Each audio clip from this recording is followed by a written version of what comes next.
Aproveite a oportunidade de um relacionamento genuíno e verdadeiro com Jesus.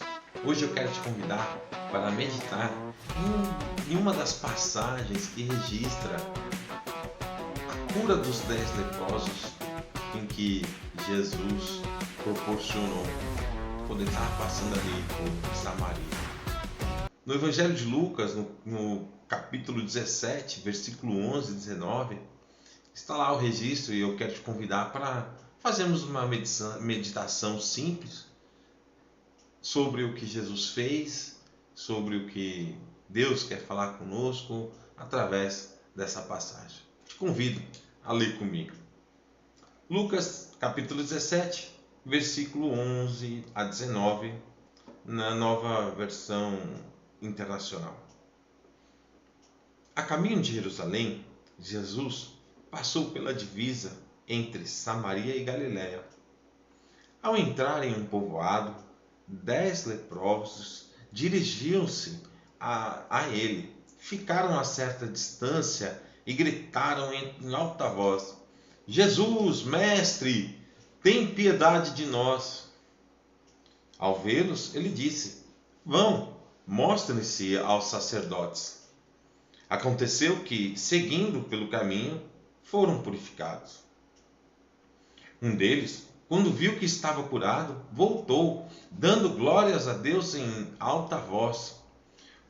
Prostou-se aos pés de Jesus e lhe agradeceu. Este era samaritano. Jesus perguntou: Não foram purificados todos os 10? Onde estão os outros 9? Não se achou nenhum que voltasse e desse glórias a Deus, a não ser esse estrangeiro.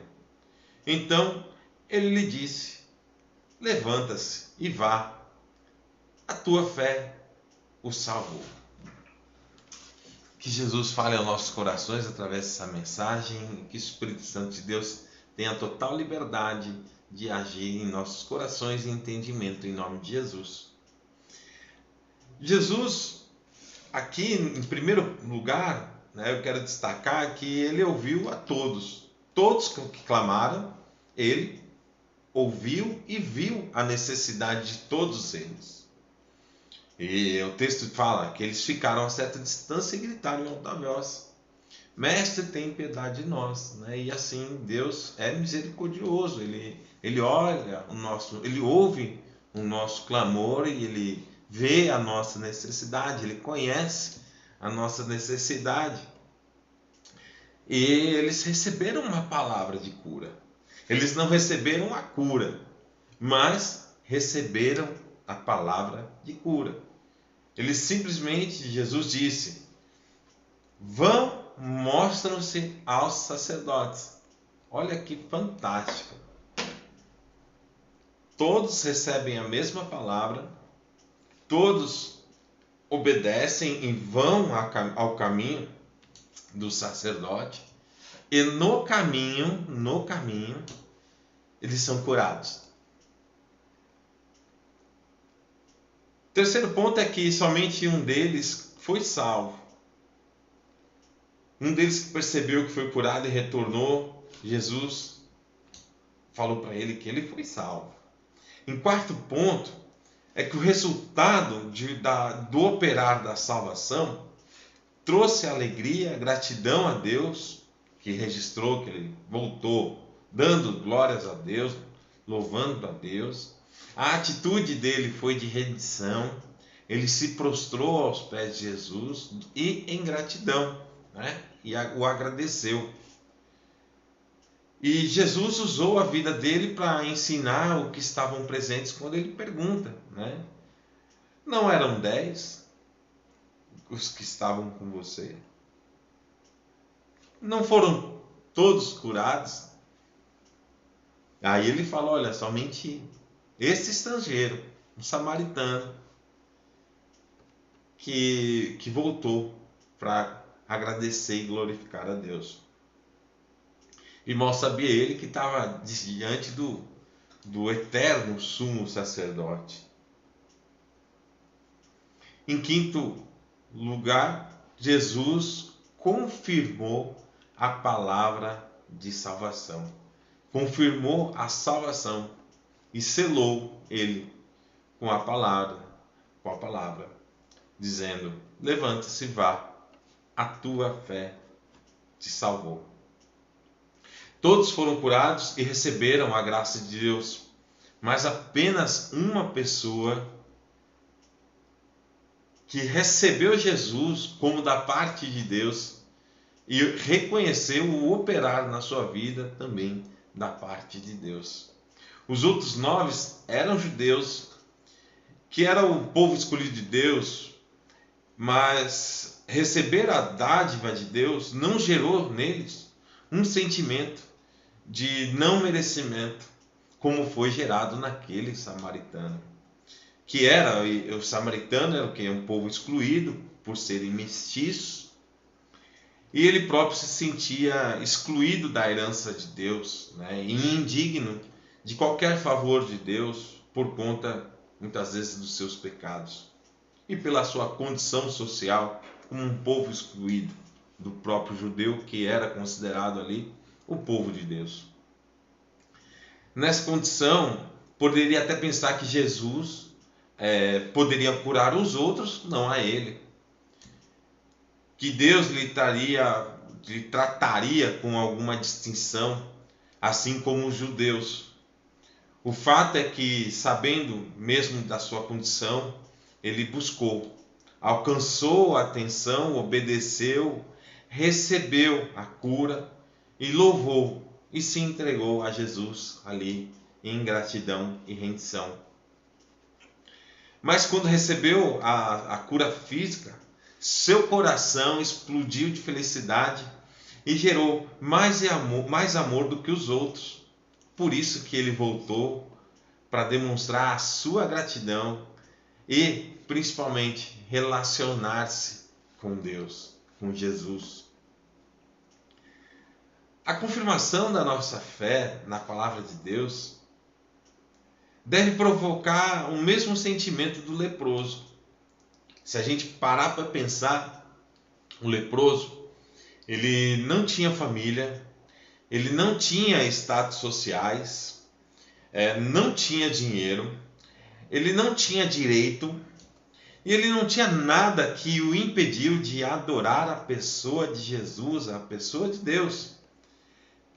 Era uma adoração genuína e verdadeira e recebeu a confirmação da palavra de salvação dos próprios lábios do Senhor Jesus e passou a ter um sentimento ali de pertencimento, como também nós temos como povo escolhido.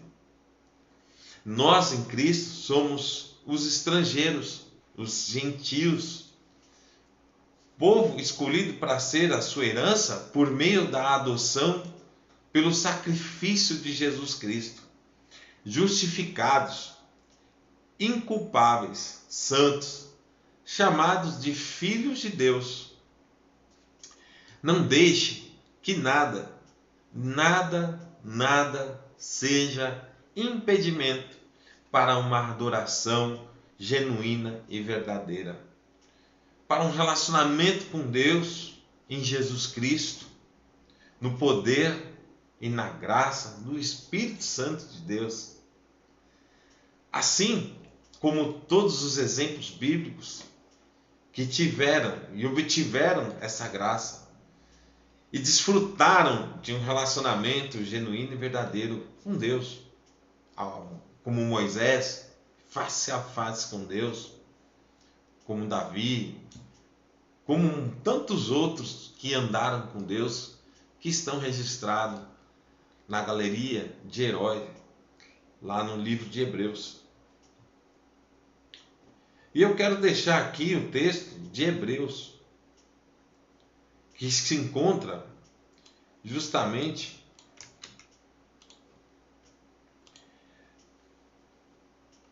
no capítulo 12, versículos de 1 a 2. Eu vou ler para vocês. Portanto, também nós, uma vez que estamos rodeados por tão grande nuvem de testemunha, livremo-nos de tudo que nos atrapalha e do pecado que nos envolve e corramos com perseverança a corrida proposta para nós, tendo os nossos olhos fitos em Jesus, o autor e consumador da nossa fé. Ele, pela alegria que lhe fora proposta, suportou a cruz, ao desprezar a vergonha, e assentou-se à direita do trono de Deus. Que passagem fantástica! Então veja só que, assim como esse leproso, que talvez ele estava numa condição de pobreza extrema, sem saúde, sem nada, sem uma pátria, não era povo de Deus, não tinha posição social, não tinha nada, não tinha direitos. Que assim a gente possa caminhar, que assim a gente possa receber as bênçãos de Deus e se prostrar, se render a Cristo, se desprendendo de tudo, de qualquer coisa que nós sejamos ou pensamos ser, e simplesmente nós temos a oportunidade, assim como esse leproso, de agradecer a Deus. Agradecer a Deus por tudo, por nossa família, pela nossa moradia, se você tem ou não tem, pela sua saúde, pela sua existência, pelas pequenas coisas que existem na sua vida. Nós podemos encontrar contentamento, alegria, encontrar a salvação numa adoração pura, uma adoração verdadeira, numa adoração sincera, numa adoração, resumindo, genuína a Cristo. Cristo olha a nossa adoração, Ele conhece o nosso coração. Se render e prostrar, Ele vai confirmar a nossa salvação e vai colocar essa mesma alegria que aquele leproso estava recebendo diante da cura que ele desejava tanto. Talvez você recebeu uma cura física, talvez você recebeu uma bênção de um filho que você tanto esperava, um emprego, um bem, um carro, tantas são as suas necessidades. Mas maior que a bênção é o Deus da bênção.